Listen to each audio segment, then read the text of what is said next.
You're preparing, right? I'm waiting for you, huh? Yeah, we'll get started. Yeah, no problem. Take your time. I can wait.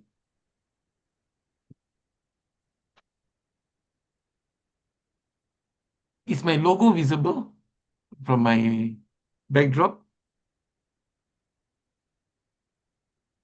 The logo is visible, huh? Can be seen, huh? Okay. Good morning, ladies and gentlemen. Distinguished guests, it's my honor to introduce a leader whose name resonates with integrity, with excellence, with business development and transformative impact. Yes, let's welcome Dr. S. Sivanesan, who is widely known as Shiva. We extend a warm welcome to a leader who has over 35 years of global experience, and his experience is in the governance, enterprise risk management, internal controls, investigations, and sustainability. He is shaping the systems that define accountability and resilience across industries. So, ladies and gentlemen, today we are not going to talk to a leader who is not just a leader, an ordinary leader. We are going to have a conversation to a person who is a thought leader, who is a trainer, who is a business development consultant, and beyond that, we are going to have a thorough gentleman, Mr. Shivanasan, with us. So, ladies and gentlemen, let's join hands together in welcoming our special guest on our show on Cloud9 with Dr. Haleema Sadia. So, let's welcome. Hi, Shiva. Good morning, and how are you? I'm good, Dr. Halima, and thanks for the wonderful introduction. It was nice to see. It's nice to see you again. I've been associated with EduFarm in several things, and EduFarm is really a big thing in this part of the region, and I'm happy to be on the talk show with you. Thank you. Thank you very much, Mr. Shiva.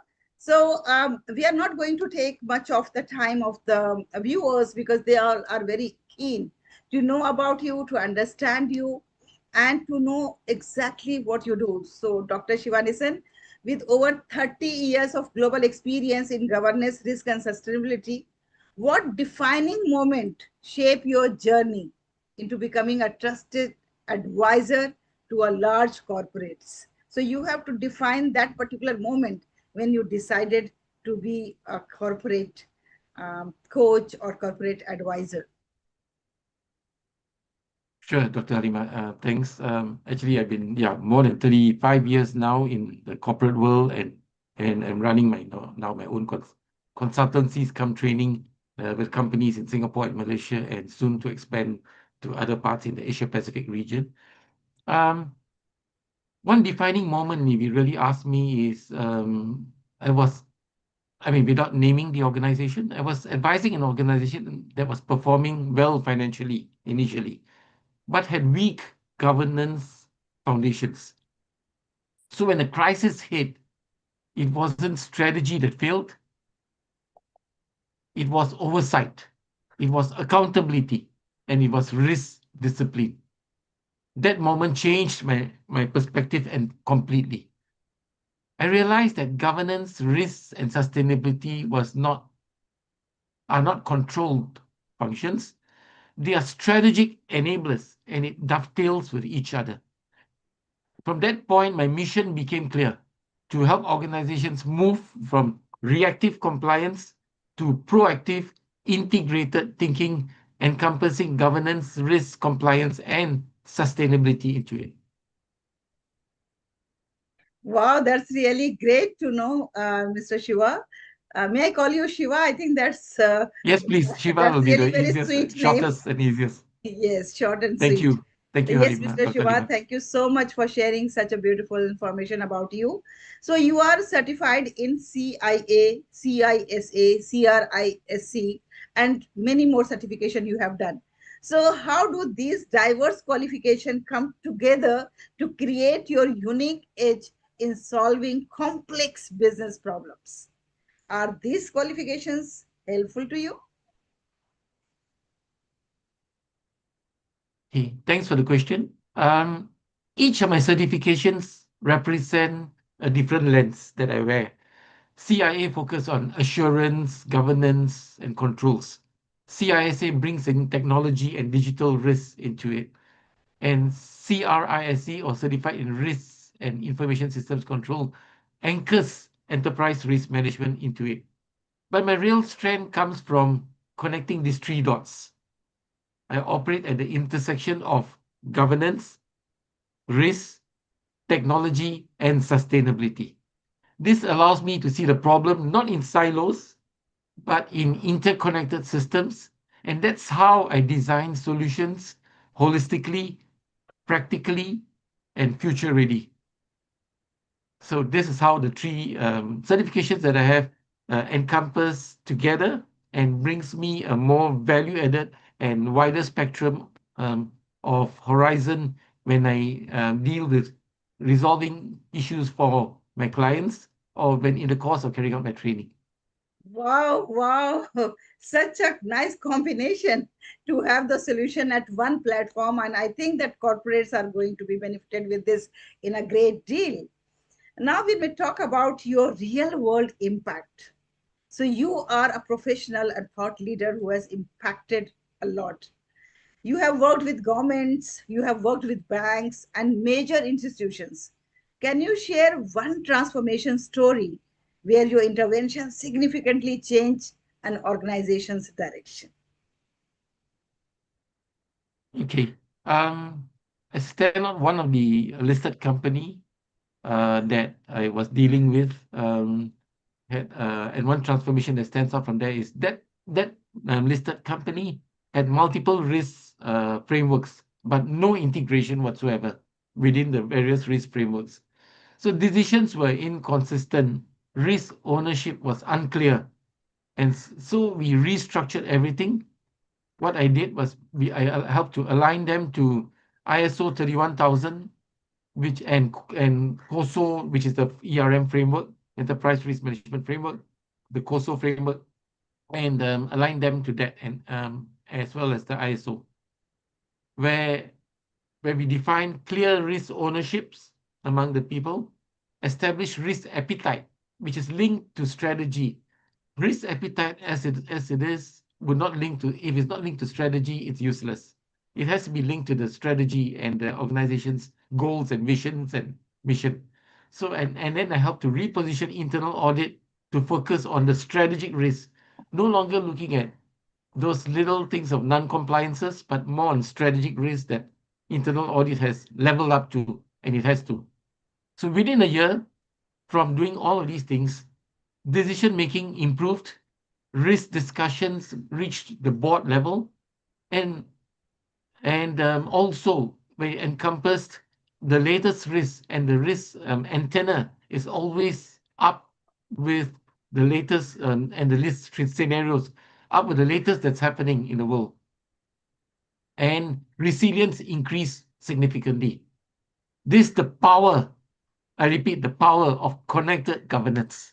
Wow, this is the power of connected governance, such a punch line, and it's really a very helpful line for the corporates. Now, if we talk about today's fast changing digital and risk landscape, what are the top three risks that organizations are underestimating? Um, it's very subjective, but in my view, with over 30 years of experience in governance, risk, and compliance, I would take these three as the three current risks which are relevant to today's world. One is digital and cyber resilience, not just attacks, but the recovery and the response is the critical thing. Many people are prepared for the attacks, but they're not prepared for the recovery and response. And that is key, which people tend to overlook.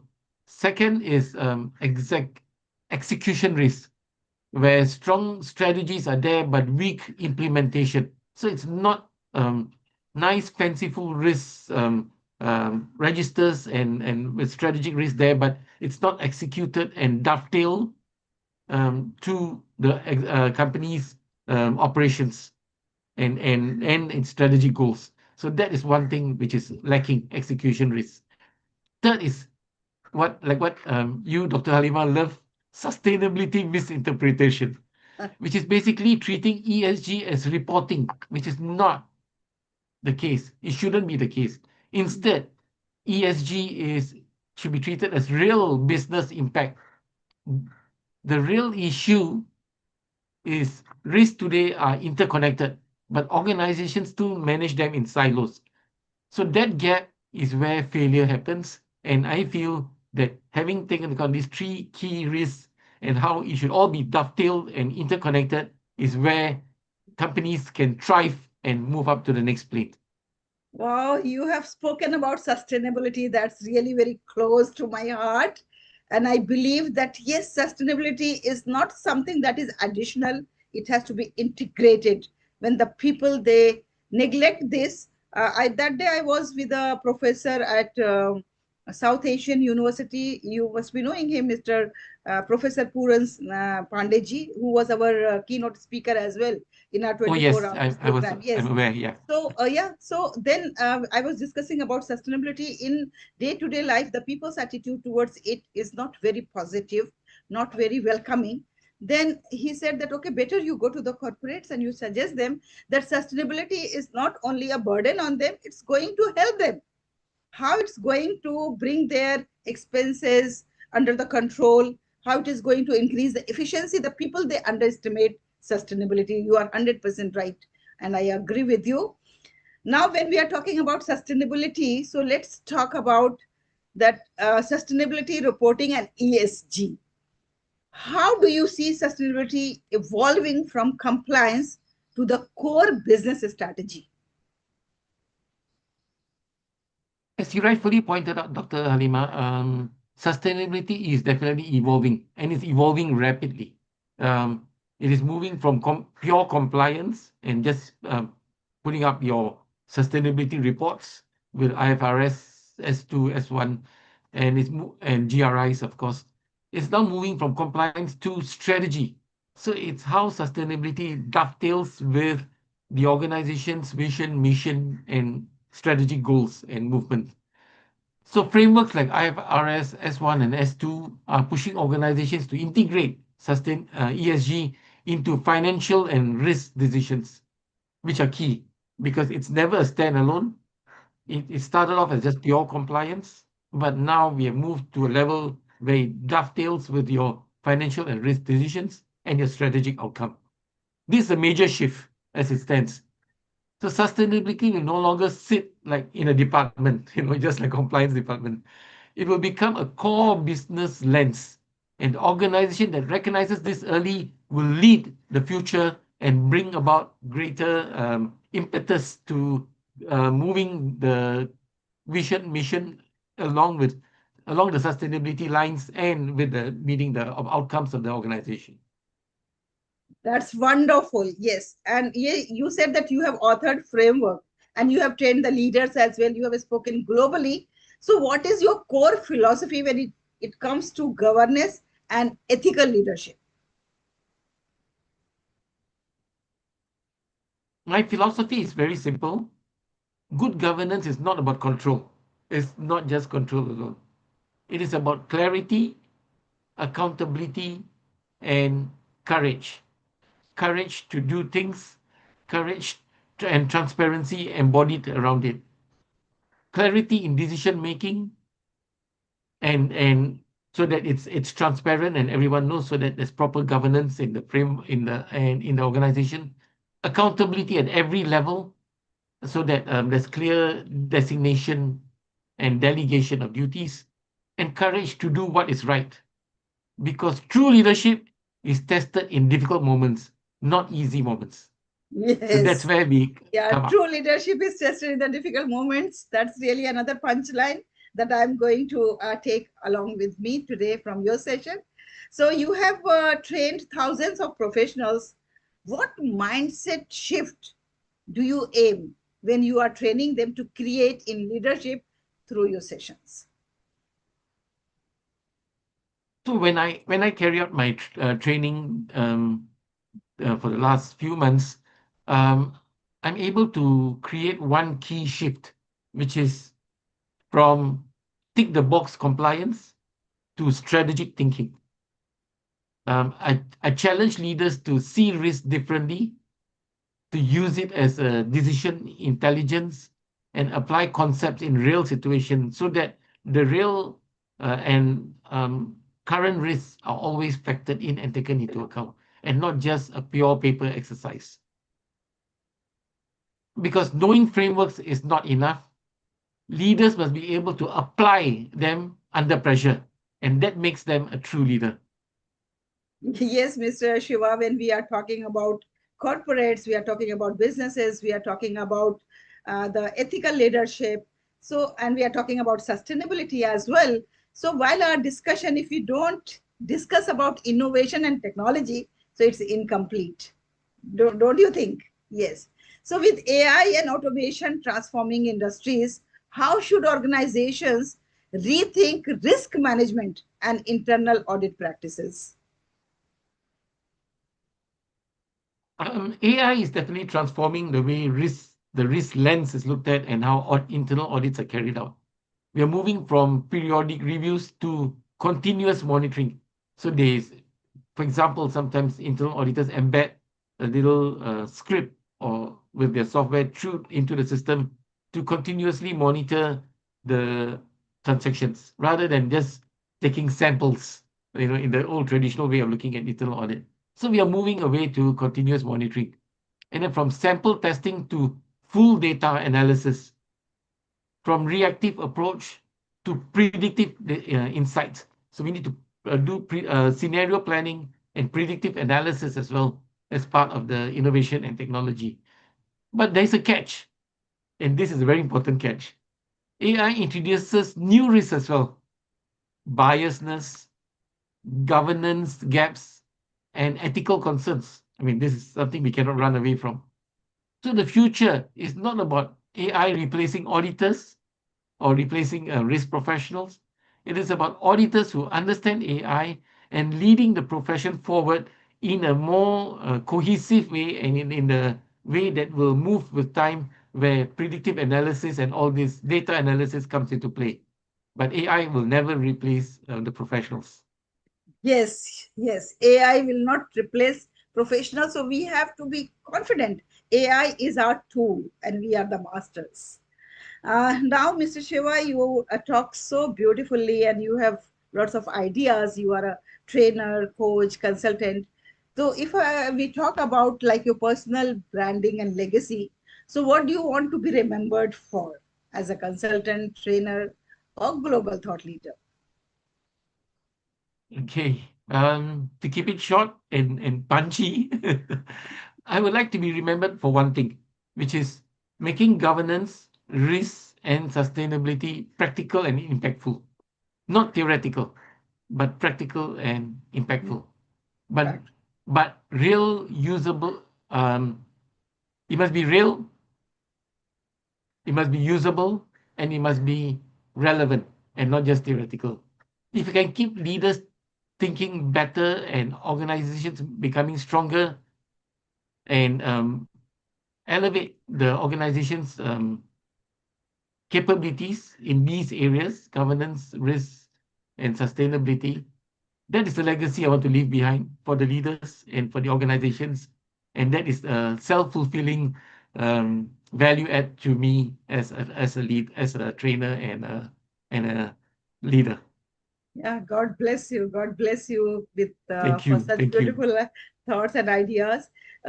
Now, see, organizations are watching you right now. You know, the leaders are watching you. So, what should they choose you as their advisor or as their trainer, or what transformation can they expect when they are contacting you? So I feel there are three main broad category reasons or value added propositions why should organizations choose me, those who are watching and those who intend to watch. One is the depth of experience. I've more than 3 decades, and across different industries and across the region, not just Singapore, but the Asia Pac region. Second is a practical approach where real solutions are advocated and initiated, and not just theory. And I go beyond the mile of just in a training, of just carrying out training. I see to it, I do a pre and a post to see to it that they've embedded, learned, and applied it in their work and not just train and walk off. So I try in the process to create a little bit of a culture thingy, of a culture of risk awareness, a culture of being more sustainability conscious, and also a culture of quality. So these are three main elements I look at it and when I conduct my training. So I do a post after that and to ensure that they have picked up the right skills and they can able to apply. No point just going through the routine training and then walking away and I've done my job. I go beyond the mile. So that is my value added proposition. And third is an integrated perspective, connecting governance, risk, sustainability, and technology. And the transformation from fragmented practices, those individual small practices, to strategic foresight, and from compliance mindset to value driven leadership. Ultimately, I help organizations build resilience, trust, and long term success for themselves. Wow. So, in one words, I can say the corporate leaders that you please contact Mr. Shiva. He has the solution of all your problems. And then you can relax, and the company's environment, culture, work culture, efficiency, team leadership, everything is going to be taken care of. Mr. Shiva, your thought process, your strategical thinking, and the ideas that you have, and these ideas have come just through your experiences. We cannot gain it through the alone from the books or from the informations that is available. It all comes from the experience, and we are very proud of you, Mr. Shiva. So before we conclude, let's play rapid fire round.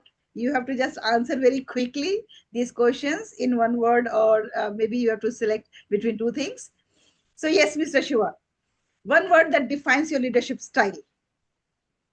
Sorry, I didn't really hear you. One word that defines your leadership style. Your leadership style. Consultative. Wow, risk or opportunity? What excites you? Risk or opportunity? Both actually, both. Both. Because Okay. from risk you get more opportunities, and then you can dovetail and you move to the unknown and build up something. Okay. The most underrated skill in corporate leaders today. Sorry, one Underrated more time, skill. please. The most No. underrated skill. Um, the developing a culture for the organization and the Wow. ability Developing to a hold people culture. together. Yes. Audit, risk, or sustainability. Your personal favorite. Audit, Hmm. risk, or sustainability. Quite tough, I isn't it? I would say all three, to be honest. But But if you have to I select started off in one, audit, then I moved to risk, and then now I'm more into sustainability and risk and governance. So all three, I would say. okay. One mistake organizations repeatedly make.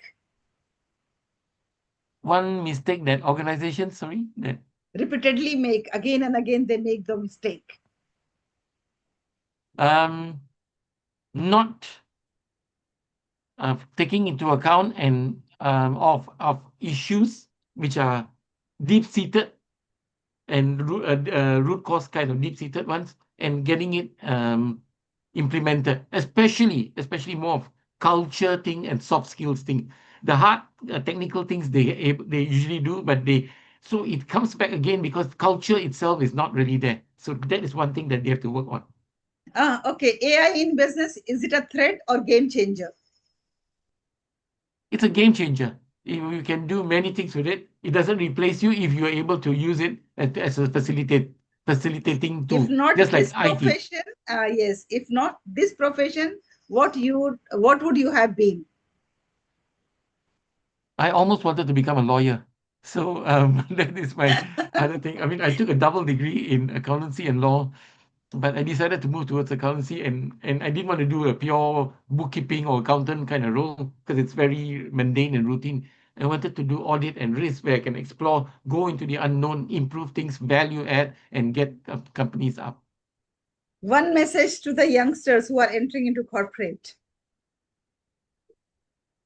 enjoy the journey, and pick up soft skills more than hard skills, because hard skills you can pick up anytime, but soft skills, the culture, the negotiation and other things are more difficult to pick up and takes a longer time to pick up. Thank you. Thank you very much. And this is our closing line.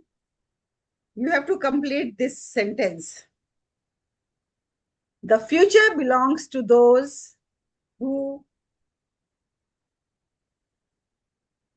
Those who are adaptive and embrace change and move with the implementation mode thereafter.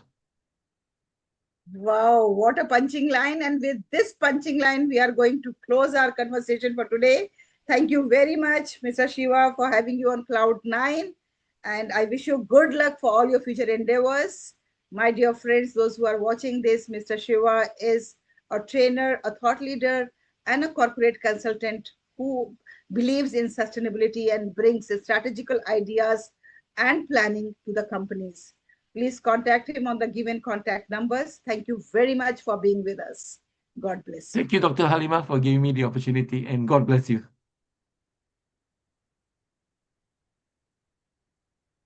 So thank you. It was wonderful, lovely. You were How very. was it? I mean, I don't know, despite my, it was No, okay, right?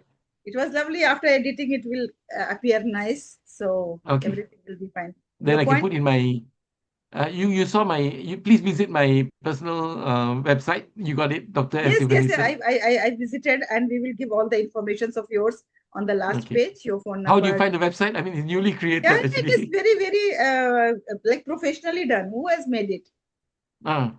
Someone from India, actually, from UP, Uttarakhand. Okay, okay. Yeah, but Yeah. very professionally it is done. It is nice. Oh, okay, okay. And the way Okay, it so moves the let's click storyline a little one bit. photograph. Let's click one photograph. Victory sign. Okay. Okay. So thank you very much. And now I Thank will you, just Dr. share. Halima. Today I will share that it is coming soon in the post, and then that also you can use. And once the video will be ready, then we will post again. Okay, but today is live, is it? Event live, is it? Yeah, it is even still live. We are on live still. Oh, we're still alive. Okay, I didn't even know that. I thought the recording stopped and we're no longer Okay. alive. Okay. It is making